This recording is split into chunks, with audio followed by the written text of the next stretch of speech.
Hello students. हमारा आज का टॉपिक है फैमिली लेग्यूमिनेसी या Fabaceae.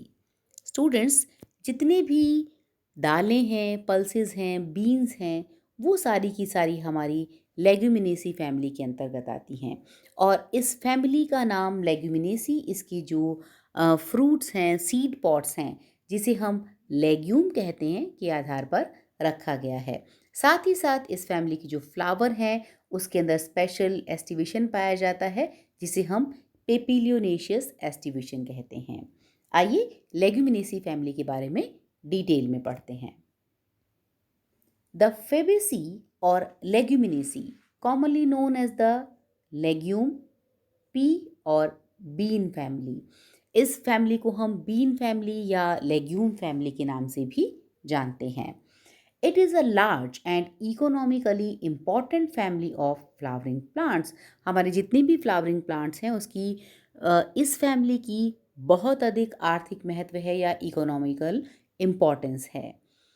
It is the seed pods that give this family its original name. The typical pea pod shape is a legume। हमारे जो मटर के पॉट हैं उसे हम लेग्यूम कहते हैं और इस तरीके का जो सीड पॉट्स हैं हमारे लेग्यूमिनेसी फैमिली का कैरेक्टरिस्टिक फीचर है, जिसके आधार पर ही इस फैमिली का नाम लेग्यूमिनेसी रखा गया था। It includes trees, shrubs and perennial और annual herbaceous plants।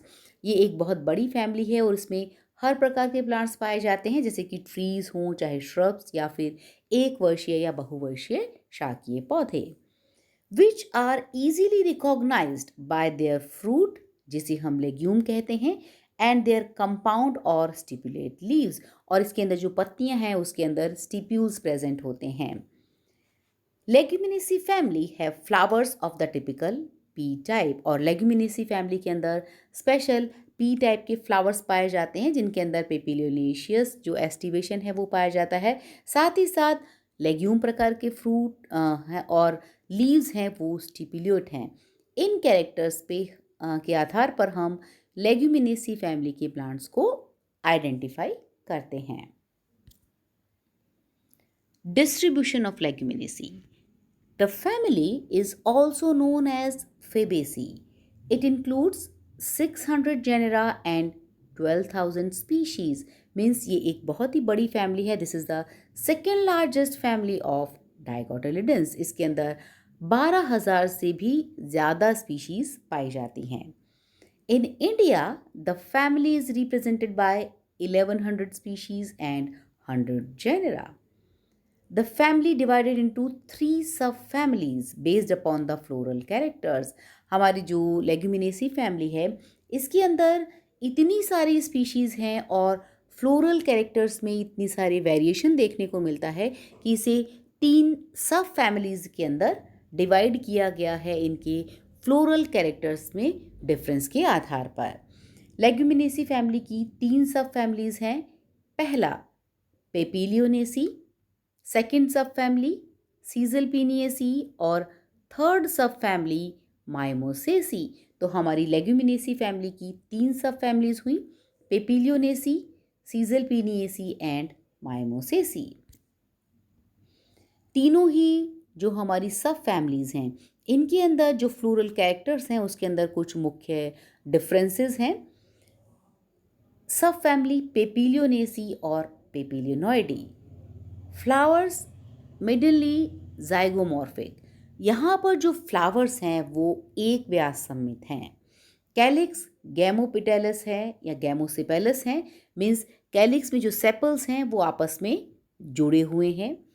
Imbricate aestivation है और कोरोला के अंदर पेपिलियोनेशियस या वैक्सिलरी टाइप का एस्टिवेशन पाया जाता है, जो इस सब फैमिली का मुख्य कैरेक्टरिस्टिक फीचर है, जिसके आधार पर इस सब फैमिली का नाम पेपिलियोनेसी रखा गया।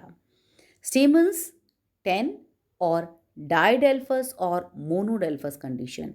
इसके अंदर 10 स्टेमन्स पाए जाते हैं। इसमें डाइडेल्फस मीन्स 9+1 या फिर 10 के 10 एक साथ जुड़े होते हैं। मोनोडेल्फस कंडीशन हमारे एंड्रोशियम की देखने को मिलती है।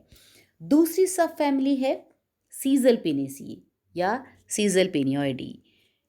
Flowers slightly irregular, calyx free और यूनाइटेड, कोरोला फ्री और इम्ब्रिकेट, साथ ही साथ स्टेमन्स 10 या फिर कम हो सकते हैं और फ्री। तो यहाँ आप कह सकते हैं कि जो फ्लोरल कैरेक्टर्स हैं हमारे पेपिलियोनेसी और सीजल पेनियेसी के, इसके अंदर बहुत ज़्यादा डिफरेंस है। वहाँ पर हमारे जाइगोमॉर्फिक फ्लावर था और कैलिक्स गैमोसिपेलस प्रकार के थे और पेपिलियोनेशियस एस्टिवेशन था, लेकिन यहाँ पर ऐसा कुछ भी नहीं है। यहाँ पर कैलिक्स हमारे फ्री हैं, कोरोला भी फ्री हैं या फिर इम्ब्रिकेट एस्टिवेशन है। साथ ही साथ जो स्टेमन्स हैं वो 10 या कम और फ्री होते हैं, जबकि वहाँ पर जो स्टेमन्स की कंडीशन थी वो डायडेल्फस या मोनोडेल्फस कंडीशन थी। सब फैमिली माइमोसॉइडी या माइमोसेसी। फ्लावर्स एक्टिनोमॉर्फिक, यहाँ पर फ्लावर एक्टिनोमॉर्फिक है, मीन्स त्रिज्यात सममित हैं। Sepals and petals velvet, free और मे बी यूनाइटेड, और स्टेमन्स 4 या 4 से ज़्यादा हो सकते हैं। तो इस तरीके से हम देख रहे हैं कि जो लेग्यूमिनेसी की तीनों सब फैमिलीज़ हैं उसके अंदर फ्लोरल कैरेक्टर्स के अंदर बहुत अधिक भिन्नता है। आज के लेक्चर में स्टूडेंट्स हम बात करेंगे पेपिलियोनेसी फैमिली के बारे में। फेबेसी या पेपिलियोनेसी फैमिली का सबसे पहले हम बात करेंगे क्लासिफिकेशन की, उसके बाद डिस्ट्रीब्यूशन ऑफ पेपिलियोनेसी, साथ ही साथ वेजिटेटिव कैरेक्टर्स और इकोनॉमिक इम्पोर्टेंस या आर्थिक महत्व के बारे में भी पढ़ेंगे और इम्पॉर्टेंट टाइप्स ऑफ पेपिलियोनेसी। क्लासिफिकेशन या वर्गीकरण। क्लास डाइकोटिलिडन्स, इसके अंदर हम उन पौधों को रखते हैं जिसके अंदर 2 कोटिलिडन्स हैं, द्विबीजपत्री पौधे हैं। सब क्लास पॉलीपिटेली, पेटल्स फ्री हैं। सीरीज कैलिसिफ्लोरी, कैलिसिफ्लोरी में हमारे हाफ इन्फीरियर ओवरी पाई जाती है या फिर एपिगाइनस जो हमारा फ्लावर होगा वो पाया जाएगा। ऑर्डर रोजेल्स और फैमिली लेग्यूमिनेसी, जहाँ पर जो सीड पॉट्स हैं वो लेग्यूम के फॉर्म में हैं। सब फैमिली पेपिलियोनेसी, पेपिलियोनेसी का मुख्य कैरेक्टरिस्टिक कि यहाँ पर जो कोरोला है उसके अंदर पेपिलियोनेशियस एस्टिवेशन पाया जाता है। Distribution of Papilionaceae, it is commonly called pea family. It includes 375 genera.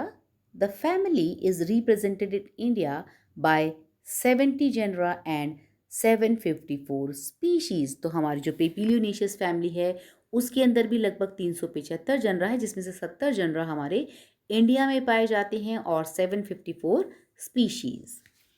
The members of this family are xerophytes, mesophytes, hydrophytes and halophytes. यहाँ पर जो इस फैमिली के अंदर सभी प्रकार के पौधे मिल जाएंगे, चाहे वो मरुद्भिद पौधे हों, जलोद्भिद पौधे हों, समोद्भिद या फिर लवणोद्भिद पौधे। हेलोफाइट्स, मीजोफाइट्स, जीरोफाइट्स या हाइड्रोफाइट्स, सभी प्रकार के पौधे हमारे पेपिलियोनेशियस फैमिली के अंदर पाए जाते हैं। पेपिलियोनेसी के vegetative characters, habit, herbs, shrubs और ट्रीज। जनरली क्लाइंबर्स, हमारे जो पेपिलियोनेसी फैमिली है या सब फैमिली है उसका मुख्य जो वेजिटेटिव कैरेक्टर है उसमें ये तीनों ही प्रकार के पौधे होते हैं, हर्ब, श्रब या ट्री, लेकिन ज़्यादातर इसके अंदर क्लाइंबर्स या बेलें पाई जाती है। लीव्स ऑल्टरनेट और स्टिपुलेट, मीन्स स्टिप्यूल्स हमेशा पत्तियों में प्रेजेंट रहते हैं, जो हमारे लेग्यूमिनेसी फैमिली का मुख्य कैरेक्टरिस्टिक फीचर था। सिंपल और may be compound. Flower zygomorphic, Papilionaceae में फ्लावर हमेशा एक व्यास सममित होता है, जाइगोमॉर्फिक होता है। हर्मेफ्रोडाइट मीन्स मेल और फीमेल रिप्रोडक्टिव ऑर्गन्स एक ही फ्लावर में पाए जाते हैं। और कोरोला पेपिलियोनेशियस मीन्स पेपिलियोनेशियस एस्टिवेशन हमारे कोरोला के अंदर देखने को मिलता है, जिसके आधार पर इस सब फैमिली का नाम ही पेपिलियोनेसी रखा गया है। स्टेमन्स 10 और 9 डाइडेल्फस और मोनोडेल्फस कंडीशन। इसके अंदर स्टेमन्स या तो 10 होते हैं या 9 होते हैं, और डाइडेल्फस कंडीशन मीन्स 9+1 के रेशो में ये प्रेजेंट रहते हैं। कार्पल 1 एंड फ्रूट लेग्यूम, यहाँ पर जो फ्रूट है वो लेग्यूम प्रकार का होता है और कार्पल एक ही होता है जिसके अंदर मार्जिनल प्रेजेंटेशन प्रेजेंट होता है। रूट्स भी हमारी लेग्यूमिनेसी फैमिली की बहुत ही इम्पॉर्टेंट है। The roots are one of the most easily recognizable features of this plant family because most species have irregular nodules on the roots। जैसा कि हम इस डायग्राम के अंदर देख सकते हैं, यहाँ पर जो रूट्स हैं उसके अंदर हमारे जो नाइट्रोजन फिक्सेटिंग बैक्टीरिया हैं वो नोड्यूल्स के अंदर प्रेजेंट रहते हैं, which enables the plant to absorb nitrogen from the air in the soil and convert it into the nitrogen the plant needs for growth। जैसा कि हम सभी जानते हैं एटमॉस्फेयर में 70% से ज़्यादा नाइट्रोजन मौजूद है, लेकिन जो हमारे प्लांट्स हैं वो इसको इस फॉर्म में ही एब्जॉर्व नहीं कर सकते हैं। तो जो हमारी लेग्यूमिनेसी फैमिली की रूट्स हैं उसके अंदर रूट नोड्यूल्स के अंदर जो बैक्टीरिया मौजूद होते हैं, ये बैक्टीरिया इस नाइट्रोजन को सॉइल के अंदर एब्जॉर्ब करने में हेल्प करते हैं, साथ ही साथ इस नाइट्रोजन को इस फॉर्म में कन्वर्ट कर देते हैं कि ये प्लांट्स इसको एब्जॉर्ब करके काम में ले सकें। This enables the species to grow and produce crop in poor soil. तो जहाँ पर हमारी जो सॉइल है जिसके अंदर नाइट्रोजन की कमी है, उस प्रकार की सॉइल में भी हमारे प्लांट्स अच्छे से ग्रो हो सकते हैं, क्योंकि इसके रूट नोड्यूल्स की जो बैक्टीरिया हैं वो एटमॉस्फेयर की नाइट्रोजन को ही कन्वर्ट कर देते हैं, जिससे कि वो प्लांट्स इन्हें आसानी से एब्जॉर्ब करके ग्रो कर सकते हैं।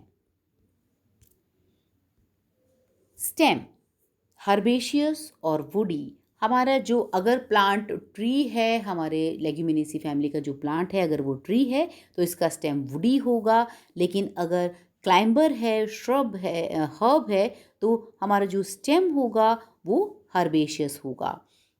ब्रांच्ड, एंगुलर और सिलेंड्रिकल, सॉलिड और फिस्टुलर, ये डिपेंड करता है कि हमारा जो प्लांट है वो किस तरीके का है। अगर ट्रीज़ हैं तो वहाँ पर हमेशा सॉलिड स्टेम होगा और वुडी होगा, लेकिन अगर हमारे प्लांट हर्ब हैं, क्लाइंबर्स हैं, तो वहाँ पर क्लाइंबर्स के केस में जो हमारा स्टेम है वो फिस्टुलर होगा।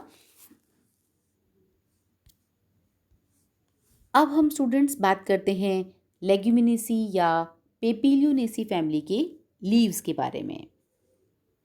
कॉलाइन और Rimmel, alternate, stipulate, compound, mostly trifoliate. हमारी जो पेपिलियोनेसी फैमिली है उसके अंदर लीव्स के अंदर स्टिप्यूल्स तो प्रेजेंट होते ही हैं, साथ ही साथ ज़्यादातर जो इसकी पत्तियां हैं वो ट्राइफोलिएट होती हैं।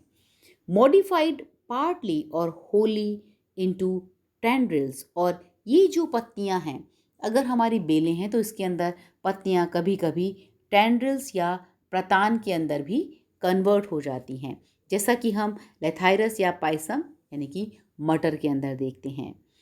लीफ बेस में बी पल्विनेट, और इसका जो लीफ बेस है वो ज़्यादातर फूला हुआ होता है। In Lathyrus the entire leaf becomes modified into a tendril, और लेथाइरस के अंदर जो पूरी की पूरी पत्ती है वो टेंड्रिल या प्रतान के अंदर कन्वर्ट हो जाती है। In Pisum and Lathyrus the stipules are foliaceous and highly developed.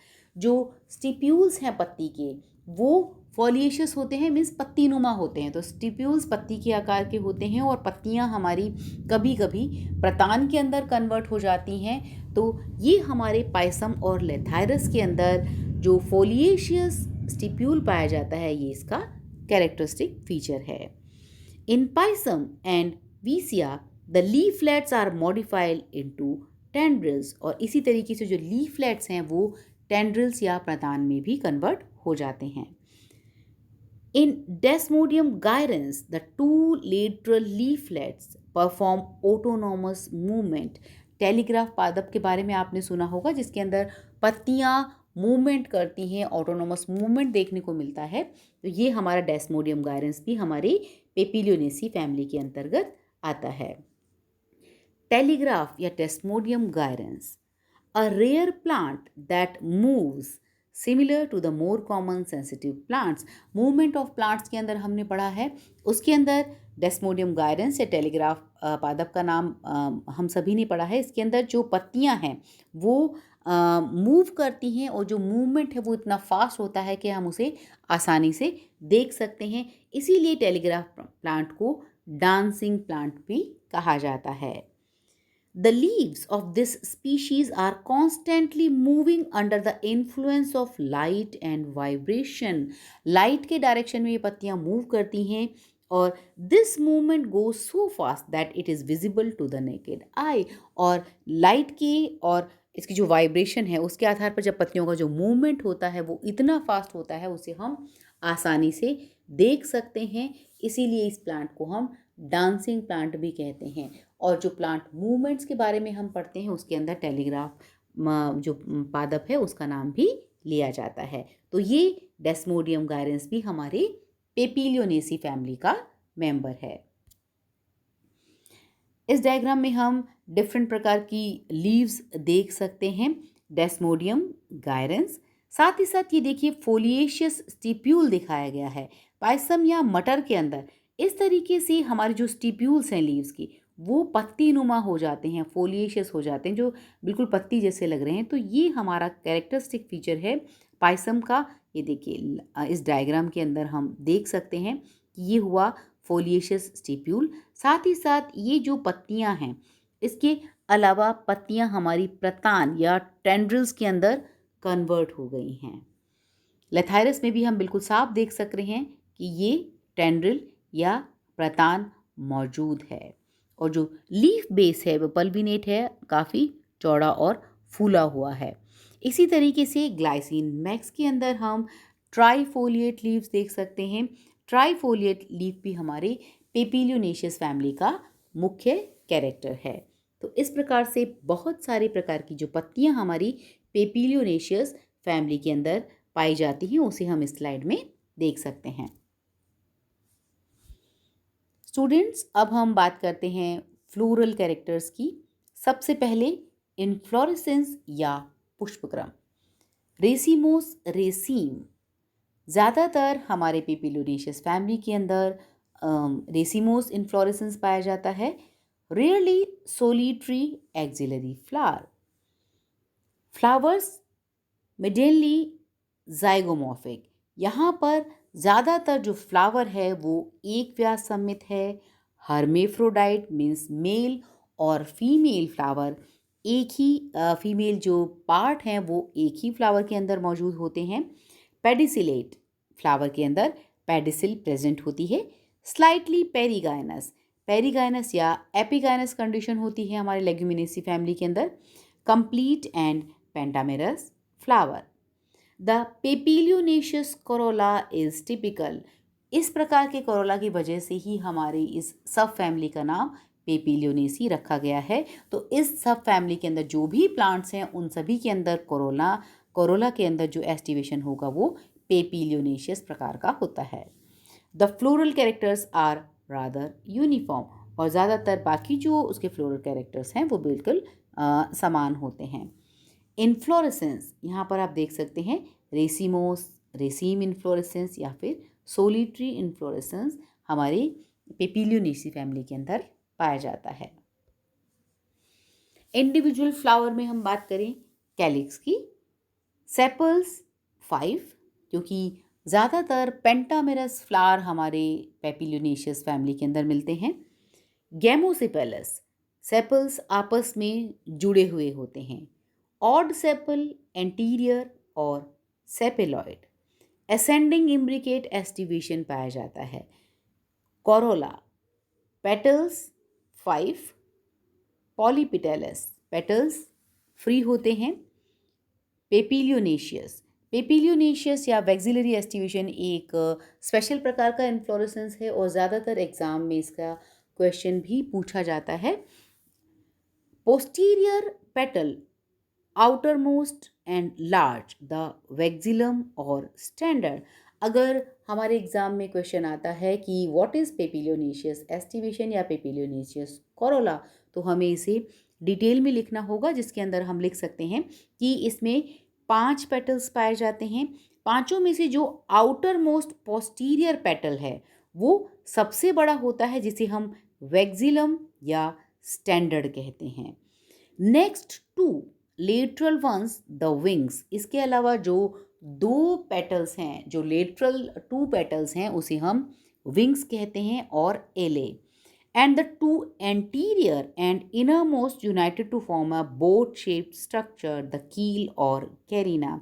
और जो सबसे अंदर वाले 2 पेटल्स हैं वो आपस में जुड़े हुए होते हैं और एक बोट शेप स्ट्रक्चर बनाते हैं, जिसको हम कील या कैरिना कहते हैं।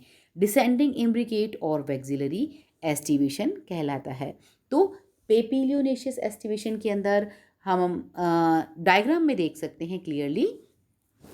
यहाँ पर जो पेटल्स हैं उसके अंदर सबसे बड़ा पीछे स्टैंडर्ड या वेक्सिलम पेटल होता है, जो सबसे बड़ा होता है और पोस्टीरियर साइड पर होता है।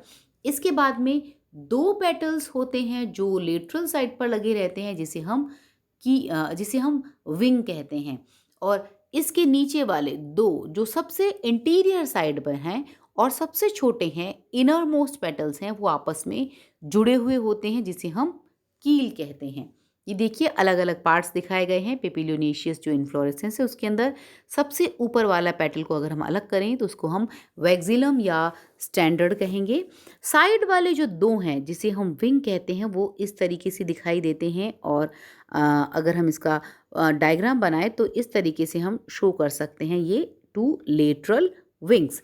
साथ ही साथ सबसे इनर मोस्ट जो पेटल्स हैं वो दोनों आपस में जुड़े रहते हैं। ये देखिए यहाँ पर जुड़े हुए हैं, जिसे हम कील कहते हैं। तो आउटर मोस्ट स्टैंडर्ड, साइड वाले विंग और सबसे 2 नीचे के जो आपस में जुड़े हुए हैं और इनर मोस्ट पेटल है उसे हम कील कहेंगे। तो इस तरीके का जो एस्टिवेशन देखने को मिलता है वो हमारे पेपिलियोनेशियस एस्टिवेशन कहलाता है। एंड्रोशियम या मेल रिप्रोडक्टिव पार्ट। स्टेमन्स 10 और रेयरली 9, ज़्यादातर जो हमारे प्लांट्स हैं इसके अंदर 10 स्टेमन्स पाए जाते हैं और डाइडेल्फस कंडीशन होती है, मीन्स 9 स्टेमन्स आपस में जुड़े रहते हैं और 1 स्टेमन अलग रहता है। लेकिन क्रोटोलेरिया के अंदर सारे के सारे 10 स्टेमन्स एक साथ जुड़े रहते हैं और मोनोडेल्फस कंडीशन पाई जाती है। Posterior stamen is free and filament of 9 are fused to form a sheath around the ovary। और जो 10th स्टेमन है पोस्टीरियर स्टेमन वो फ्री रहता है और बाकी के 9 आपस में जुड़े रहते हैं। उनके जो फिलामेंट्स हैं आपस में जुड़कर एक ट्यूब लाइक स्ट्रक्चर बनाते हैं, एक शीथ बनाते हैं जो ओवरी को चारों ओर से घेरे रहते हैं। इन एरेकिस 10 stamens are monodelphous and in Sophora all 10 stamens are free। इस डायग्राम में स्टूडेंट्स हम आराम से देख सकते हैं कि जो स्टेमन्स हैं वो 9+1 के रेशो में हैं। ये 9 स्टेमन्स हमारे आपस में जुड़े हुए हैं। ये जो इनके फिलामेंट्स हम देख रहे हैं ये जुड़े हुए हैं 9 फिलामेंट्स, और अंदर इसके हम ओवरी का पार्ट देख सकते हैं। इसने ओवरी को चारों ओर से कवर किया हुआ है और ये स्टाइल और स्टिग्मा है। और यहाँ पर 10th जो पोस्टीरियर स्टेमन है वो फ्री है। तो यहाँ पर 9+1 के रेशो में हमारे स्टेमन्स डाइडेल्फस कंडीशन में प्रेजेंट होते हैं पेपिलियोनेसी फैमिली के अंदर। गाइनोशियम या female reproductive part. Monocarpellary, carpals इसके अंदर एक ही होंगे। ओवरी सुपीरियर यूनिलोक्युलर, कार्पल भी एक है और लोक्यूल भी एक है विथ मार्जिनल प्लेसेंटेशन। जो ओव्यूल्स हैं वो मार्जिन्स पर लगे रहते हैं। Numerous ovules on the ventral suture. Style long, slightly bent at the apex, flattened, hairy और विदाउट हेयर। कभी कभी जैसे मुकोना के अंदर हम देख सकते हैं कि हेयरी या विदाउट हेयर इसके अंदर हेयर प्रेजेंट नहीं होते हैं। इसी तरीके से जो स्टाइल है वो लंबी होती है और कभी कभी मुड़ी हुई होती है। स्टिग्मा सिंपल और कैपिटेट। एलिस ऑफ फ्लावर में हम आसानी से ओवरी स्टाइल और स्टिग्मा को देख सकते हैं। ये जो ओवरी का पोर्शन हम देख रहे हैं, ये हमारे स्टेमन्स आपस में फ्यूज हो जाते हैं, उनके फिलामेंट्स उसके अंदर ये ओवरी को चारों ओर से घेर लेते हैं।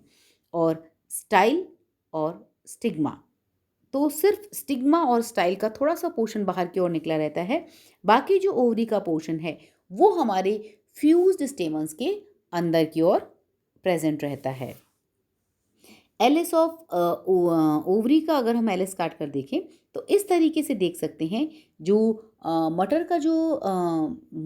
की जो फ्रूट्स हैं उसके अंदर भी हम देखते हैं इस तरीके से। ये जो लाइन है इसे हम वेंट्रल सूचर बोलते हैं, जहाँ पर ओव्यूल्स लगे रहते हैं। और इस प्रकार की जो प्लेसेंटेशन है ये मार्जिन्स पर लगे हुए हैं, इसीलिए इसे हम मार्जिनल प्लेसेंटेशन कहते हैं। और वेंट्रल सूचर पर सीड्स या ओव्यूल्स लगे रहते हैं।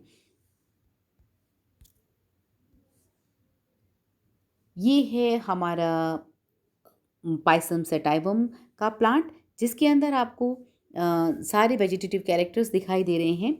यहाँ पर अगर हम स्टार्टिंग से देखें तो फोलिएशियस स्टिप्यूल्स दिखाई दे रहे हैं। दीज आर स्टिप्यूल्स जो कि फोलिएशियस हैं, पत्तियों के रूप में कन्वर्ट हो चुके हैं। लीफलेट्स हैं और टेंड्रिल्स जो हमारी पेपिलियोनेशियस फैमिली का कैरेक्टरिस्टिक फीचर है वो भी प्रेजेंट होता है। और फ्लावर पेपिलियोनेशियस हैं। इस फ्लावर के जो पेटल्स हैं उसके 5 पार्ट हैं, स्टैंडर्ड, विंग और कील। साथ ही साथ यहाँ पर हम स्टिग्मा और स्टाइल और ओवरी भी देख सकते हैं एलिस ऑफ फ्लावर के अंदर। और ओवरी में मार्जिनल प्रेजेंटेशन प्रेजेंट होता है और स्टाइल और स्टिग्मा, ये ओवरी हमारे एंड्रोशियम के जो 9 स्टेमन्स हैं आपस में जुड़े रहते हैं उसके बीच में सुरक्षित रहती है। फ्रूट्स, लेग्यूम और पॉड, इंडेhiscent और लोमेंटम। लेग्यूम मटर के अंदर हमने देखा है और लोमेंटम जैसा कि मूंगफली में हम देखते हैं। सीड नॉन एंडोस्पर्मिक होते हैं और पॉलिनेशन एंटोमोफिलस होता है। मीन्स यहाँ पर जो पॉलिनेशन है वो कीटों के द्वारा होता है। अब जो एरेकिस हाइपोजिया या मूंगफली की प्लांट्स हैं इसके अंदर हमने देखा है कि जो प्लांट्स में जो फ्लावर्स हैं वो तो ऊपर की ओर होते हैं, लेकिन जो मूंगफली है वो ज़मीन के नीचे की ओर लगी हुई होती है। तो यहाँ पर डेवलपमेंट ऑफ फ्रूट एक इंटरेस्टिंग फीचर है। After the fertilisation of the ovary elongates and turns down towards the earth. जैसे ही फर्टिलाइजेशन होता है, क्योंकि फ्लावर तो बाहर की तरफ मौजूद हैं, ज़मीन के ऊपर की ओर हैं, लेकिन फ्रूट नीचे की ओर कैसे हैं, तो यहाँ पर जब फर्टिलाइजेशन हो जाता है तो ओवरी इलोंगेट करती है, ज़मीन की तरफ इसमें वृद्धि होती है। और ये as soon as the gynophore penetrates the ground up to 2 to 5 centimetre. और जो गायनोफोर है वो सॉइल के अंदर पेनिट्रेट करता है और यहाँ पर ovary begins to develop and swell. तो हमेशा जब भी इसके फ्लावर्स के अंदर पॉलिनेशन हो जाता है तो फर्टिलाइजेशन हो जाता है, और फर्टिलाइजेशन के बाद हमारे जो ओवरी है या फ्लावर है वो नीचे की ओर डायरेक्शन में वृद्धि करता है। और यहाँ पर जब ये 2 से 5 सेंटीमीटर अंदर की ओर चला जाता है और उसके बाद ओवरी स्वेल होती है और डेवलप होती है और ज़मीन के अंदर इसके फ्रूट डेवलप होते हैं। The position of the ovary becomes horizontal within the soil and gradually develops into a pod। और ज़मीन के अंदर ये हॉरिजॉन्टल पोजीशन के अंदर सेट रहती है और यहीं पर एक पॉड के अंदर ये डेवलप हो जाती है। तो इसका जो डेवलपमेंट ऑफ फ्रूट है वो एक इंटरेस्टिंग फीचर है कि फ्लावर्स तो ज़मीन के ऊपर लगते हैं, लेकिन फर्टिलाइजेशन के बाद इसकी जो ओवरी है वो इलोंगेट करके ज़मीन के अंदर चली जाती है और हॉरिजॉन्टली मूव करती है, हॉरिजॉन्टली सेटल हो जाती है और वहाँ पर ये एक पॉड के अंदर डेवलप हो जाती है। पेपिलियोनेसी फैमिली के फ्लोरल फॉर्मूला की अगर हम बात करें तो यहाँ पर जो हमारा प्लांट है वो जाइगोमॉर्फिक प्रकार का है। एक व्यास सममित फ्लावर पाए जाते हैं। मेल एंड फीमेल जो फ्लोरल पार्ट्स हैं वो एक ही फ्लावर के अंदर मौजूद होते हैं। कैलिक्स गैमोसिपेलस कंडीशन है। 5 सेपल्स मौजूद हैं जो आपस में जुड़े हुए हैं। कोरोला कोरोला 1+2+2, यहाँ पर पेपिलियोनेशियस एस्टिवेशन है जिसके अंदर एक सबसे बड़ा कोरोला स्टैंडर्ड, 2 हमारे विंग और सबसे 2 छोटे और इनर मोस्ट जो कोरोला है जिसे हम कील कहते हैं आपस में जुड़े हुए होते हैं। एंड्रूशियम 9+1, 9 स्टेमन्स आपस में जुड़े हुए रहते हैं और एक स्टेमन फ्री होता है जिसको हम डाइडेल्फस कंडीशन बोलते हैं। और कभी कभी 10 स्टेमन्स मीन्स मोनोडेल्फस कंडीशन होती है, मीन के 10 के 10 आपस में एक साथ जुड़े हुए होते हैं। गाइनोशियम एक ओवरी सुपीरियर और एक ही कार्पल पाया जाता है और मार्जिनल प्रेजेंटेशन प्रेजेंट होता है।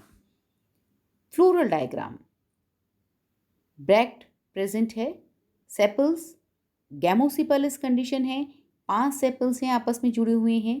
पेटल्स पेपिलियोनेशियस एस्टिवेशन है, बड़ा स्टैंडर्ड विंग एंड कील आपस में जुड़े हुए हैं दोनों पेटल्स। और जो हमारे एंड्रोशियम है 9 स्टेमन्स आपस में जुड़े हुए हैं और 10 स्टेमन एक अलग है। ओवरी का अगर हम टीएस काट के देखें तो इस तरीके से मार्जिनल प्रेजेंटेशन दिखाई देता है। इकोनॉमिक इंपॉर्टेंस ऑफ फेबेसी या पेपिलियोनेसी। पेपिलियोनेसी एक बहुत ही इम्पॉर्टेंट फैमिली है। यहाँ पर बहुत सी चीज़ें हैं जो आर्थिक महत्व की हैं। सबसे पहले हम बात करते हैं फूड के बारे में। The fruits and seeds of payasam sativum मटर, साइसर एरिटिनम चना, कैजेनस कजान अरहर की दाल या तुहर दाल, विग्ना एकोनिटिफोलिया मोठ, फेसियोलस रेडियस मूंग, फेसियोलस मूंगो उड़द, लेंस एस्कुलेंटा मसूर, ग्लाइसिन मैक्स सोयाबीन। तो जितनी भी ये दालें हैं ये सारी की सारी हमारी पेपिलियोनेशियस फैमिली के अंदर आती हैं। तो ये इसका बहुत अधिक आर्थिक महत्व है क्योंकि इन सब के जो सीड्स हैं, जो दालें हैं, हमारे खाने के काम में ली जाती हैं। Soybean is suppose to contain very high percentage of proteins comparable to meat. तो सोयाबीन के अंदर बहुत अधिक मात्रा में प्रोटीन पाया जाता है। वैसे तो सभी ही दालों में प्रोटीन की मात्रा बहुत ज़्यादा होती है, लेकिन सोयाबीन में ख़ास तौर से प्रोटीन बहुत अधिक मात्रा में पाया जाता है। Oil, the seeds of एरेकिस hypogaea, मूंगफली के जो सीड्स हैं उससे ऑयल निकाला जाता है। It is converted into vegetable ghee after hydrogenation and largely used as substitute for pure ghee. The oil cake is used for cattle feeding. मूंगफली के जो सबसे बड़ा आर्थिक महत्व है वो इसका तेल, मूंगफली का तेल खाने के काम में आता है। साथ ही साथ इसके हाइड्रोजनेशन से घी भी बनाया जाता है। और साथ ही साथ जब ये जो फ्रूट्स हैं, मूंगफली के दानों से घी निकाल लिया जाता है, उसके बाद जो खल बचता है जिसे हम ऑयल केक कहते हैं, वो पशुओं को खिलाने के काम में आता है और ये काफ़ी न्यूट्रिशियस होता है। Moongphali is also eaten after roasting. मूंगफली को हम वैसे भी भूनकर खाते हैं। मेडिसिन्स, फूड्स जितनी भी दालें हैं वो हमारी पेपिलियोनेसी फैमिली के अंदर आती है। साथ ही साथ ऑयल में मूंगफली के दानों से ऑयल निकाला जाता है। इसके अलावा बहुत सारे मेडिसिनली जो इम्पॉर्टेंट प्लांट हैं वो भी हमारे पेपिलियोनेशियस फैमिली के अंदर पाए जाते हैं, जैसे ग्लाइसेराइजा ग्लैबरा जिसे हम मुलेठी कहते हैं। It is used in throat pain and cough.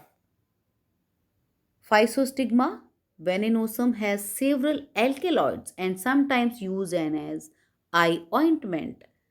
The fresh juice of leaves of Abrus precatorius, जिसे हम रत्ती बोलते हैं, it is said to remove spots of leukoderma. Leucoderma के जो स्पॉट्स हैं जो हमारे स्किन पे हो जाते हैं, वाइट वाइट स्पॉट्स, उसको हटाने के लिए भी ऐसा माना जाता है कि अगर रत्ती के जो लीव्स का जूस है अगर लगा लिया जाए तो ये सफ़ेद दागों से भी छुटकारा मिल सकता है। Its seeds have constant weight to an astonishing degree that traditionally used by goldsmith। हम सभी ने सुना होगा एक रत्ती, दो रत्ती, तीन रत्ती। तो इसका जो सीड्स हैं उनका वेट इतना कांस्टेंट होता है, बिल्कुल फिक्स, कि पहले ये सुनारों के द्वारा काम में लिया जाता था वेइंग स्केल के रूप में, मीन्स तोलने के रूप में।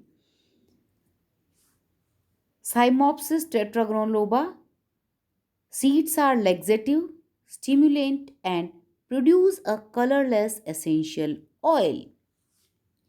हमारा साइमोप्सिस टेट्रागोनोलोबा, इसके जो सीड्स हैं वो लेग्जेटिव हैं, मीन्स एक तरीके से चिकनाई वाले पदार्थ के रूप में काम में आते हैं और इससे एक कलरलेस एसेंशियल ऑयल बनता है।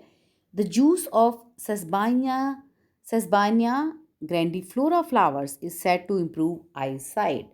सेस्बानिया फ्लावर्स जिसको हम खूबसूरती के लिए गार्डन में उगाते हैं, उसके जो फ्लावर्स हैं ऐसा माना जाता है कि वो आई साइट को इम्प्रूव करने के काम में आते हैं, इनके फ्लावर का जूस।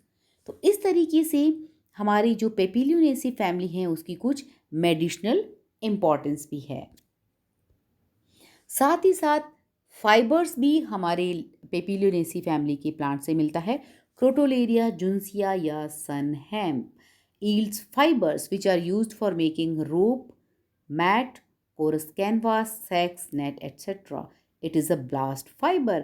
हमारा जो क्रोटोलेरिया जुन्सिया है, सनहेम्प है, वो उसके जो फाइबर्स हैं रस्सियाँ या दरी और बोरे बनाने के काम में लिए जाते हैं। इसी तरीके से टिम्बर लकड़ी भी हमारे इस फैमिली के पौधों से या पेड़ों से मिलती है। दलबर्जिया सीसू, शीशम की जो लकड़ी है वो हमारे इसी पेपिलियोनेसी फैमिली का मेंबर है। दलबर्जिया लेटिफेलिया जिसको हम इंडियन रोज वुड बोलते हैं, उससे भी टिम्बर या वुड मिलती है। डाई इंडिगोफोरा टिक्टोरिया, द डाई, इससे एक डाई मिलती है जिसे हम नील के नाम से जानते हैं। तो ये जो ब्लू कलर की नील है या डाई है वो हमारे इंडिगो टिक्टिफोरा से मिलती है और ये हमारा पेपिलियोनेसी फैमिली का ही एक प्लांट है। ऑर्नामेंटल एंड मिसलेनियस यूज़, तो जो इकोनॉमिकली इम्पॉर्टेंट प्लांट हुए, सबसे पहले तो सारी पल्सेस हैं वो हमारे इस फैमिली के अंदर आती हैं। उसके अलावा ऑयल, मूंगफली से तेल भी निकाला जाता है। साथ ही साथ कुछ मेडिसिनली इम्पॉर्टेंट प्लांट्स भी हमारी फैमिली के हैं।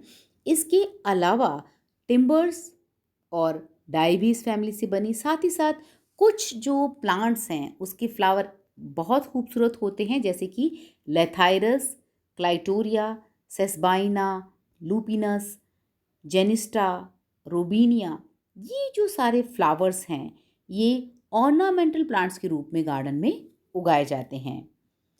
Erythrina Indian coral tree is bird pollinated and produce beautiful flowers.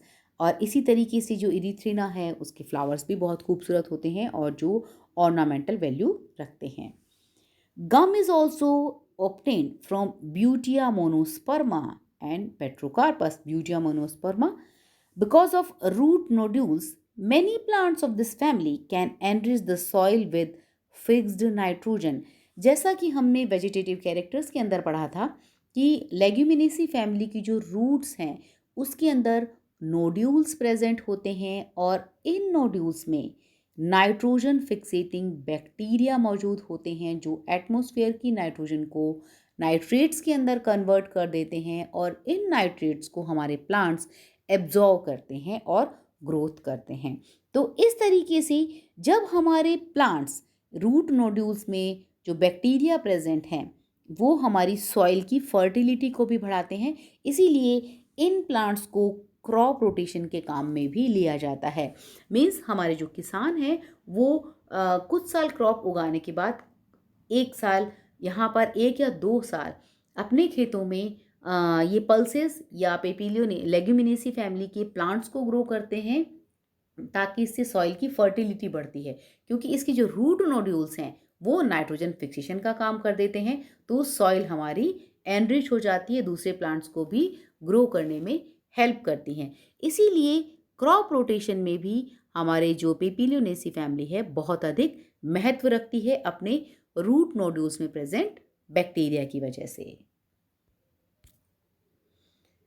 So students, इस स्लाइड में हम देख सकते हैं ऑर्नामेंटल जो वैल्यू है हमारे पेपिलियोनेशियस फैमिली की, उसके कुछ फ्लावर्स हैं, इरिथ्रिना, ल्यूपिनस, क्लाइटोरिया, जेनिस्टा और सेस्बानिया। सेस्बानिया एक बर्ड पॉलिनेटेड प्लांट है, मीन्स इसमें जो पॉलिनेशन है वो बर्ड्स के द्वारा होता है, तो इसके जो फ्लावर्स हैं वो बड़े होते हैं। तो इस तरीके से बहुत ही खूबसूरत फ्लावर्स हमारे इस फैमिली के अंदर मिलते हैं जिनकी ऑर्नामेंटल वैल्यू भी है। सो ये बात हुई हमारे पेपिलियोनेशियस फैमिली के आर्थिक महत्व की। अब हम बात करते हैं पेपिलियोनेशियस फैमिली के कुछ मुख्य प्रिमिटिव कैरेक्टर्स के बारे में। Leaves alternate, stipulate and simple in some species. तो जिस भी प्लांट के अंदर स्टिप्यूल्स प्रेजेंट होते हैं और सिंपल लीव्स हैं, ये एक तरीके का प्रिमिटिव कैरेक्टर है जो हमारे पेपिलियोनेशियस सब फैमिली में देखने को मिलता है। फ्लावर्स हर्मेफ्रोडाइट, मीन्स मेल और फीमेल जो पार्ट हैं वो एक ही फ्लावर के अंदर मिलते हैं। लार्ज एंड शोवी, क्योंकि ये इंसेक्ट पॉलिनेटेड प्लांट्स होते हैं, तो यहाँ पर जो हमारे फ्लावर्स हैं वो बड़े बड़े और खूबसूरत और शोवी होते हैं। ये एक प्रकार का प्रिमिटिव कैरेक्टर है। कोरोला पॉलीपिटेलस, पेटल्स फ्री होते हैं। एंड्रोशियम पॉलीएंड्रस इन ऑर्मोसिया, ज़्यादातर तो इसके जो एंड्रोशियम है वो मोनोडेल्फस या डाइडेल्फस कंडीशन में होते हैं, लेकिन कभी कभी इसके अंदर पॉलीएंड्रस कंडीशन भी पाई जाती है जो कि एक प्रिमिटिव कैरेक्टर है। ओव्यूल्स एनाट्रोपस, प्रति प्रकार के बीजांड पाए जाते हैं जो कि एक प्रिमिटिव कैरेक्टर है। तो इस प्रकार से कुछ प्रिमिटिव कैरेक्टर हमारे इस पेपिलियोनेसी फैमिली के अंदर देखने को मिलती है। अब हम बात करते हैं एडवांस्ड कैरेक्टर की। प्लांट्स हर्बेशियस और एनुअल। हर्बेशियस पौधे हैं, ज़्यादातर जो प्लांट्स हैं वो हर्बेशियस हैं जो कि एक एडवांस कैरेक्टर माना जाता है। Leaves compound and in many genera leaflets are modified into tendrils, जैसा कि हम पायसम और लेथाइरस में हमने देखा था कि प्रतान या टेंड्रिल्स प्रेजेंट होते हैं, ये एक एडवांस कैरेक्टर है। फ्लावर जाइगोमॉर्फिक, पेपिलियोनेसी में फ्लावर जो है वो जाइगोमॉर्फिक होता है, एक व्यास सममित होता है। कैलिक्स गैमोसिपेलस, कैलिक्स आपस में जुड़े हुए होते हैं। कोरोला पेपिलियोनेशियस, ये एक एडवांस फीचर है। स्टेमन्स डाइडेल्फस, 9+1 के उसमें हमारे स्टेमन्स प्रेजेंट रहते हैं जो एक संघी या द्विसंघी प्रकार के होते हैं, ये एक एडवांस फीचर है। इसी तरीके से गाइनोशियम मोनोकार्पिलरी, एक ही कार्पल होता है। फ्रूट्स सिंपल लेग्यूम, ओव्यूल्स कैम्पाइलोट्रोपस और सीड्स नॉन एंडोस्पर्मिक। ये सारे के सारे फीचर्स काफ़ी एडवांस माने जाते हैं और जो ज़्यादातर प्लांट हैं हमारे पेपिलियोनेशियस फैमिली में वो भी इन्हीं कैरेक्टर्स को शो करते हैं, इसीलिए जो हमारी फैमिली है वो भी काफ़ी एडवांस कैरेक्टर शो करती है। अब कुछ कॉमन प्लांट्स के बारे में देख लेते हैं जो इस फैमिली में पाए जाते हैं। पहला एब्रस प्रिकेटोरियस, जिसे हम रत्ती कहते हैं। The seeds of this plant are used by goldsmiths as small weights called ratti. पुराने ज़माने में जो सुनार थे वो इसको वेट के रूप में काम में लेते थे, 1 रत्ती, 2 रत्ती, 3 रत्ती, क्योंकि इसके जो सीड्स होते हैं उसका जो वेट होता है अनबिलीवेबली बिल्कुल फिक्स होता है कि इतने ही ग्राम के होंगे या इतने ही मिलीग्राम की सीड्स प्रेजेंट होते हैं। तो ये रत्ती पहले वेट के रूप में काम में लिया जाता था। ब्यूटिया मोनोस्पर्मा, जिसे हम टेसू के नाम से भी जानते हैं, it is called flame of the forest और parrot tree. The flowers are sold in the market by the name of tesu, क्योंकि यहाँ पर जब एंथर्स डिस्पर्स होते हैं तो वहाँ पर येलो कलर के एंथर्स पूरे एटमॉस्फेयर में हो जाते हैं, तो वो दूर से आग की तरह दिखाई देते हैं, तो इसी को हम फ्लेम ऑफ फॉरेस्ट भी कहते हैं। डेस्मोडियम गायरेंस या Indian telegraph plant, it is a plant of waste places and it is noted for the autonomous movement. जब भी हम पादप गतिकी या प्लांट्स मूवमेंट्स के बारे में पढ़ते हैं तो डेस्मोडियम गायरेंस या इंडियन टेलीग्राफ, प्लांट के अंदर जो पत्तियां मूव करती हैं लाइट के डायरेक्शन में, उसको हम जरूर पढ़ते हैं। तो ये तीनों इम्पॉर्टेंट प्लांट्स हमारी इस पेपिलियोनेसी फैमिली के अंतर्गत आते हैं। सो स्टूडेंट्स, आज हमने बात की लेग्यूमिनेसी फैमिली की सब फैमिली पेपिलियोनेसी के बारे में। इसके वेजिटेटिव कैरेक्टर्स क्या क्या हैं, क्लासिफिकेशन और डिस्ट्रीब्यूशन के साथ साथ हमने इसके इकोनॉमिक इम्पोर्टेंस और प्रिमिटिव और एडवांस कैरेक्टर के बारे में भी पढ़ा। और आगे के लेक्चर्स में हम लेग्यूमिनेसी फैमिली की बाकी सब फैमिलीज सीजलपिनिएसी और माइमोसेसी के बारे में पढ़ेंगे। So this is all about today's lecture. Thank you.